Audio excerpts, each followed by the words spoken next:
यदा भ्रातरः वयं कश्यपदा यदा भ्रातरः कृत पौरुषः, अर्थात हम सभी कश्यप महर्षि के पुत्र तथा सभी सगे भाई हैं आपस में।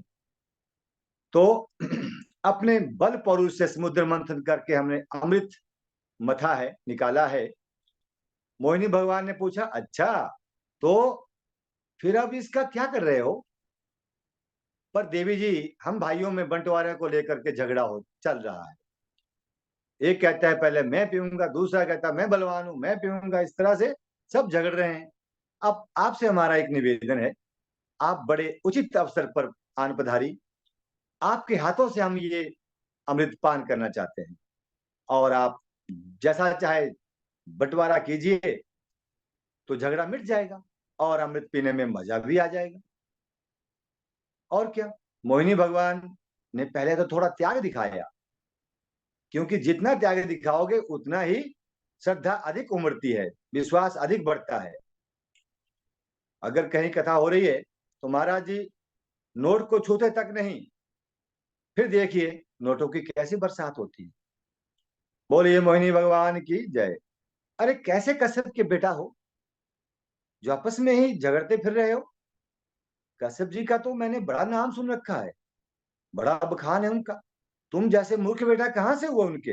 राम राम। दैत्य बोले, हम तुम्हें मूर्ख लगते हैं क्या? कहाँ से मूर्ख हुए? भगवान बोले, मूर्ख नहीं तो और क्या कहूं तुम्हें? मेरे बारे में अता पता कुछ नहीं जानते तक नहीं कुछ भी, और मुझे कहते हो कि तुम हमें अमृत का पान करवाओ, बांटो इसको। ये कोई भला समझदारी की बात है क्या? कथम कश्यप दायदा पुंसचल्यां मयि संगतः विश्वासं पंडितो जातु कामिनीषु नायाति।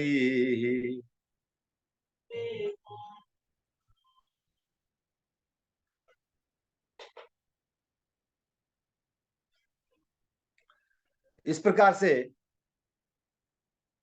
समझदार विवेकी पुरुष मुझ जैसी अजनबी स्त्री पर जो यहाँ वहां घूम रही हो, क्या कभी विश्वास करेंगे?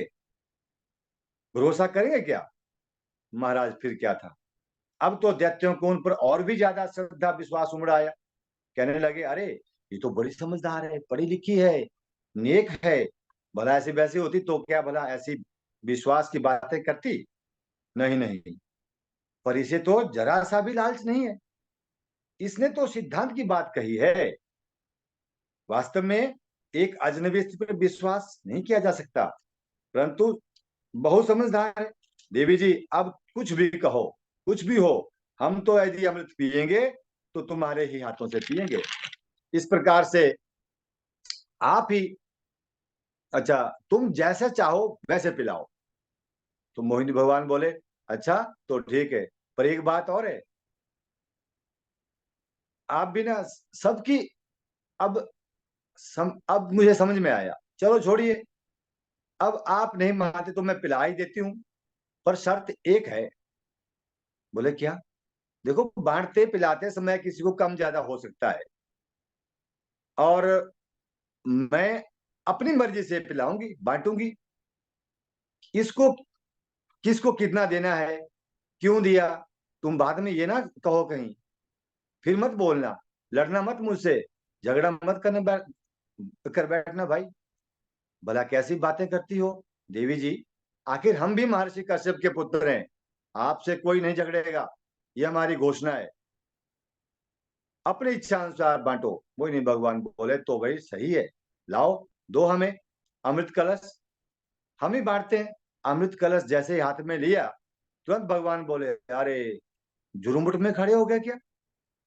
ऐसे नहीं, लाइन लगाई पहले। सारे दैत्यों ने लाइन में, एक लाइन एकदम कतारबद्ध हो गए, पंक्तिबद्ध हो गए।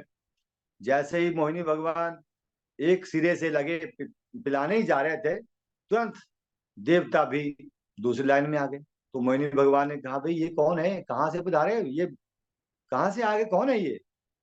तो दैत्य बोले, देवी जी धीरे से, देवी जी ये हमारे सगे भाई हैं, सौतेले, आप जल्दी से बांटिए, नहीं तो ये भी अपना हिस्सा मांगेंगे हमसे।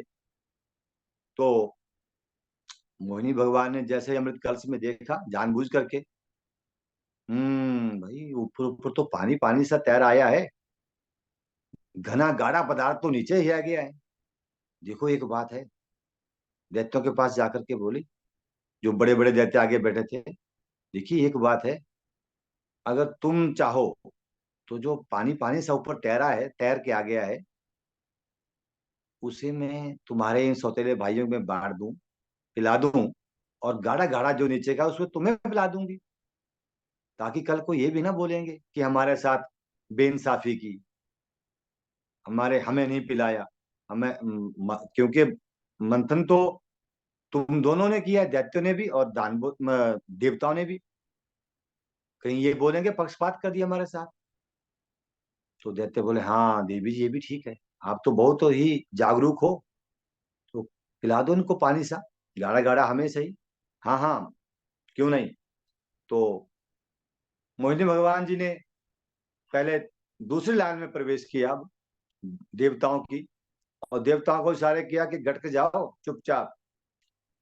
एक कोने से लगी पिलाने, मोहिनी भगवान जी पिलाने लगे, और देवताओं दैत्यों की तरफ नैन मटक्का करते रहे, मुस्कुराते रहे, मंद मंद मुस्कान छोड़ते रहे। तो सारा इस तरह से सारा जो अमृत था वो देवताओं में वितरित कर दिया, पिला दिया। अब सूर्य और चंद्रमा के बीच में एक दैत्य, स्वरभानु नामक दैत्य, बड़ा चालाक था, वो देवताओं का वेश बना करके घुस गया, और उसे लगा कि कहीं ना कहीं दाल में कुछ काला है, हो ना हो ये मोहिनी भगवान कोई और विष्णु का रूप लेकर के तो नहीं आ गया हो। और मोहिनी भगवान ने उस स्वरभानु को भी पिला दिया। जैसे ही पिलाया, अभी गले तक ही गया था कि सूर्य चंद्रमान भगवान ने कह दिया कि महाराज, कि देवी जी नकली है। तो तुरंत मोहिनी भगवान ने विष्णु भगवान जी का रूप धारण किया, और सुदर्शन चक्र से स्वर भानु दैत्य का सर धड़ से अलग कर दिया। अब जब सर धड़ से अलग हुआ, तो एक हिस्से का राहु बना और दूसरे हिस्से का केतु। अब जब कहते हैं कि जब चुगली जो करता है, जब चुगली इन्होंने की, तो राहु केतु चंद्रमा और सूर्य को ग्रहण के रूप जब लगता है तो ग्रसित कर देते हैं। इस तरह से ये सूर्य ग्रहण और चंद्र ग्रहण कहलाए। अब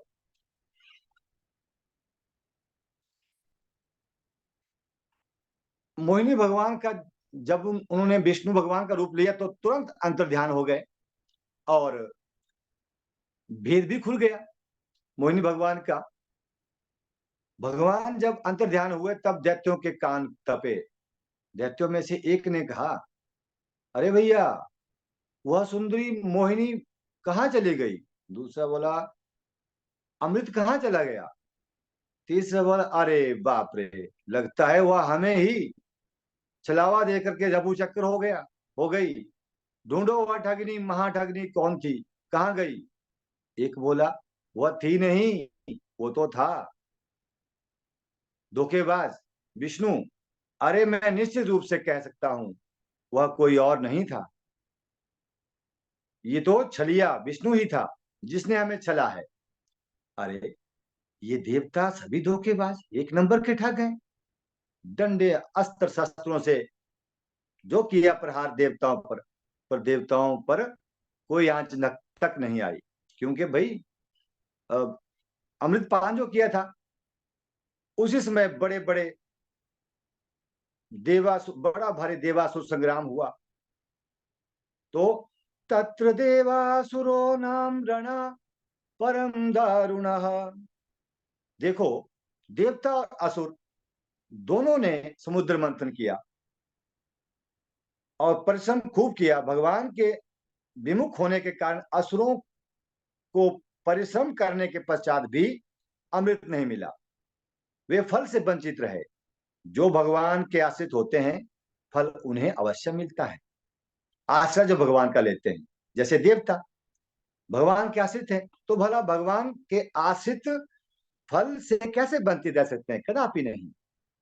अर्थ यह है कि प्रयत्न के उपरांत कार्य में सफलता उसी को मिलती है जो भगवान का आश्रय ग्रहण करता है, उन्हीं की शक्ति से कार्य सिद्धि होती है।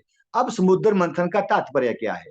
वास्तव में है क्या ये समुद्र की मंथन की कथा है क्या? तो समुद्र मंथन हो लिया, कथा हो ली, सबने सुनी, अच्छी लगी, पर इसका अभिप्राय क्या है यह समझना अत्यावश्यक है। ये एक क्षीर सागर हमारा अंतःकरण है, मंथन इसी का करना है। ये मंथन मन के द्वारा होगा। ये मंथन ध्यान और अभ्यास, ध्यान प्लस अभ्यास की प्रक्रिया है। किसी भी कर्म का फल क्या है? अमृत। उस फल की प्राप्ति के मार्ग में अनेक विघ्न बाधाएं आती हैं, घबराओ मत उनसे, कभी नहीं। सफलता अवश्य मिलेगी, और बीच बीच में असफलता भी हाथ लगती जलती हैं। सफलता मिलने पर मुग्ध भी ना हो, इतने ही भी मुग्ध ना हो जाओ। असफलता मिलने पर घबराए भी ना, आगे बढ़ते जाओ लगातार, सतत, कंटिन्यूअस एंड मतलब लगातार बढ़ते, कॉम्प्रिहेंसिव प्रोसेस में चलते जाओ, बिना रुके अथक प्रयास करते रहो। ध्यान और अभ्यास, इनमें बैठने पर ये ध्यान करें कि मैं देह नहीं हूं, शरीर नहीं हूं, मैं चैतन्य हूं, आत्मा स्वरूप हूं। जिस प्रकार क्षीर सागर में पहले जड़ी बूटियां, औषधियां डाली गई थी, उसी तरह से हमारे अंतःकरण रूपी समुद्र में वेदांत के वाक्य वचन श्रवण द्वारा, उपनिषदों के वाक्यों द्वारा मंथन हुआ, तभी मंथन हो सकता है, अन्यथा उससे लाभ नहीं होगा। सारे काम उसी प्रभु की कृपा अनुग्रह अनुकंपा से होते हैं। उनकी कृपा अनुग्रह अनुकंपा प्राप्त करने के पश्चात मंथन करते रहना चाहिए। यह अमृत वास्तव में अपने आत्म स्वरूप का अनुभव है। आत्म स्वरूप में क्या हूं, कहां से आया हूं, कहां मुझे जाना है, इस प्रकार के मंथन करते रहना चाहिए, उसी का अनुभव है। मंथन शुरू करने के उपरांत उस अनुभव की प्राप्ति तक बीच में अच्छे बुरे अनेक अनुभव मिलते हैं। कड़वा भी हो सकता है, अनेक सिद्धियां भी मिल सकती हैं। जब कड़वाहट मिले तो शिव शंकर का ध्यान लगाइए, विष चला जाएगा। माने शिव की तरह शांत होकर के, मन लगा करके निरंतर आगे बढ़ते रहें। मन में उठने वाली जो आसुरी वृत्तियां हैं, जब भगवान का ध्यान करेंगे तो हमारी वृत्तियां भी भटकती हैं, हमारा ध्यान भी भटकावे में जाता है, अन्य ही तरह के विचार, ध्यान कहीं और चला जाता है, और जो दानवी मतलब जो आसुरी वृत्तियां हैं वो भी मन में प्रविष्ट हो जाती है, क्लिष्ट विचार मन में आ जाते हैं। तो उन वृत्तियों को भगवान स्वयं समाप्त करते चलते हैं। प्रभु सिद्धियों के आकर्षण को भी मिटा देते हैं, और ऐसे ही अंततः अमृत स्वरूप अनुभव की प्राप्ति भी हो जाती है। बोलिए भगवान लक्ष्मी नारायण जी की जय। बोलिए गुरु महाराज की जय। जय जय गुरुदेव जी। बहुत सुंदर। चलिए डॉक्टर धर्मपाल जी, बहुत बढ़िया आपने कहा। ठाकुर जी कृपा बनी रही आपके ऊपर, है ना। सदा शिव धन्यवाद की गुरुदेव। विशेष, हाँ, सदा शिव की विशेष कृपा बनी रहे। और जो भी, है ना, परिस्थितियां हैं प्रतिकूल, सब अनुकूल हो जाएं, और ठाकुर जी कृपा से बढ़िया है प्रभु आपका बहुत बहुत धन्यवाद गुरुजी। है वो दे पाए आप इन शास्त्रों के चिंतन पर। ठीक है। जी गुरुदेव बहुत बहुत सभी प्रसन्न है धन्यवाद। आपकी कथा को सुन करके, सभी प्रसन्न है। जी गुरुदेव, बहुत सभी को बहुत सुंदर। बहुत धन्यवाद जी। बहुत सुंदर वहाँ बोले हैं।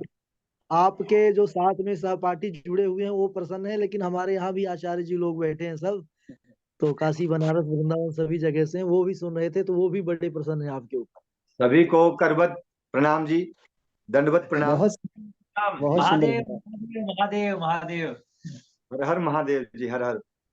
आप तो जी राधे। देखिए प्रभु स्वरूप हैं, सभी को मेरा दंडवत प्रणाम। अभी सामने जूम है, फेस के माध्यम से अब कैसे मतलब मानसिक रूप से जरूर दंडवत करता हूँ जी, अवश्य।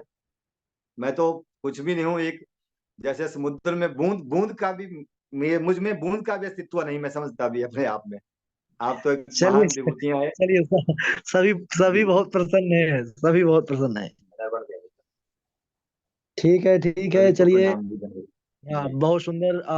कल जो है तो समय हम 8 बजे रख देंगे, आप लोग याद रखिए। अगर कोई ऐसा मैसेज कर रहा है कि कक्षा कब होगी तो उनको बस समझा दीजिएगा कि 8 बजे जी आप गुरुदेव। लोग जुटिए। और 8 बजे हम आएंगे, वो जुड़ेंगे तो पाठ आगे बढ़ाएंगे और फिर श्लोक सुनेंगे भी, ठीक है। जी गुरुदेव। चलिए, आज हो गया, विवाह था इसीलिए आज थोड़ा लेट हो गया। अब क्या बताएं, हम तो सोचते हैं कि टाइम से कथा कर दें, लेकिन पता नहीं ठाकुर जी उठने नहीं देते वहां से। चलो गुरु जी, ये बहुत ही मतलब शुभ अवसर है हमारे लिए कि हमारे गुरु जी भी इतनी अच्छी कथा कर रहे हैं। बहुत ही, वैसे तो आप तो करते ही हैं अच्छी कथा, लेकिन हमें जब मैंने आज स्कूल में सुना तो मैं 2 घंटे भर मतलब ऐसा नहीं लगा भी मैं कहाँ बैठा हूँ, जैसे मान लो काशी में मैं बैठा हूँ, शिव नगरी में ही। इतना 2-3 गुरुजी और बैठे थे, बोला यार कहाँ है, मैं क्या, मैं बस यहाँ भी नहीं हूँ, मैं कहीं और ही हूँ। जी गुरुदेव। चलिए, काशी विश्वनाथ बुला ही लेते हैं अपने पास सबको। जी ठीक है, सब जी पर गुरुदेव। कृपा बनी रहे भगवान की, और आप लोग मेहनत करिए। अच्छा, अभी कौन कौन जुड़ा हुआ है? अच्छा, कविता जी, आप बहुत दिनों बाद जुड़ी हैं। ऐसा तो नहीं चलेगा काम, है ना? कंटिन्यू कक्षा लेना नहीं नहीं पड़ेगा। नहीं गुरु जी, थोड़ा दिक्कतें आ गई थी, इस वजह से हम जुड़ नहीं पा रहे चलिए थे। चलिए, ठीक है, कल से टाइम से जुड़िए। आज हाँ अब जी आप जी। लोगों की छुट्टी है, हम भी भोजन प्रसाद करते हैं सबके साथ, सब हमारा इंतजार कर रहे हैं।